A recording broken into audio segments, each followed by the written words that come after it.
Hey everyone, this is Tyler from TLA back for another whiteboard session. Today we're going over part 2 of our Hydropneumatic tank sizing series. This time we're focusing on the pressure setting in the tank. Last time we went over volume, so if you want to refer to that, go to part 1. This is part 2.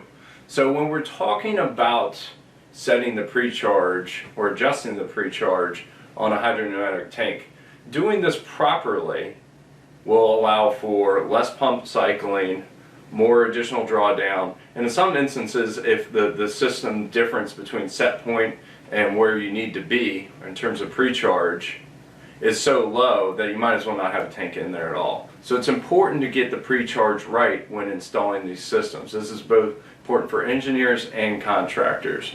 So let's go over what sets that pre-charge pressure. So when we're talking about the variables involved, we're talking about where's our minimum system pressure in terms of deviation from set point, where is the tank located when it comes to the system, and where is the tank connection in the system. Mathematically, when we describe this, it's in terms of these variables. The desired system pressure, basically in the PRV. Now, some instances you're not going to have a PRV depending on the building type and the demands of the required boost. So keep that in mind when I'm going over these variables. M is the maximum allowed depression from that set point. H is the elevation of the tank in respect to the booster pump.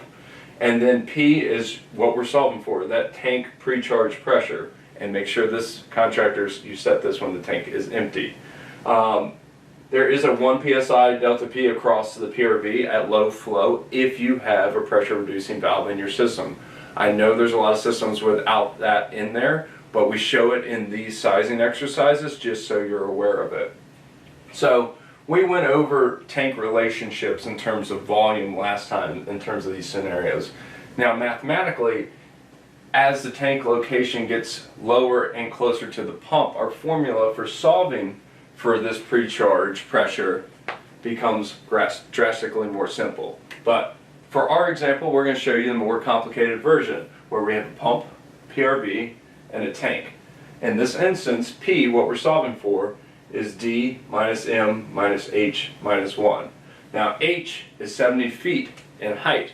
Make sure we adjust back to PSI so we're all in the same units here. So if we're 70 feet divided by 2.31, we get 30.3. We know that our cut-in pressure needs to be 10 pounds, so we know that M needs to be 10 pounds. We know our set point wants to be 75, and there you go, that's our variable. So 75 minus 10 minus 30.3 minus 1 because we have a PRV. That's 33.7 psi. That's what that pre-charge pressure should be. That's a quick recap.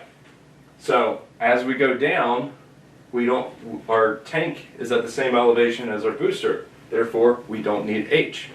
Guess what? We're in front of our PRV here. So we don't need our 1 psi. So you can adjust for the PRV, the tank location, and your height of a building. But it's important, and it's a simple note, it's a simple calculation to make sure you have it right. At least be like contractors, engineers, and be aware of it, and everybody to know that when the tank shows up on site, adjust that pre-charge. Hope you enjoyed it. Stay tuned next time.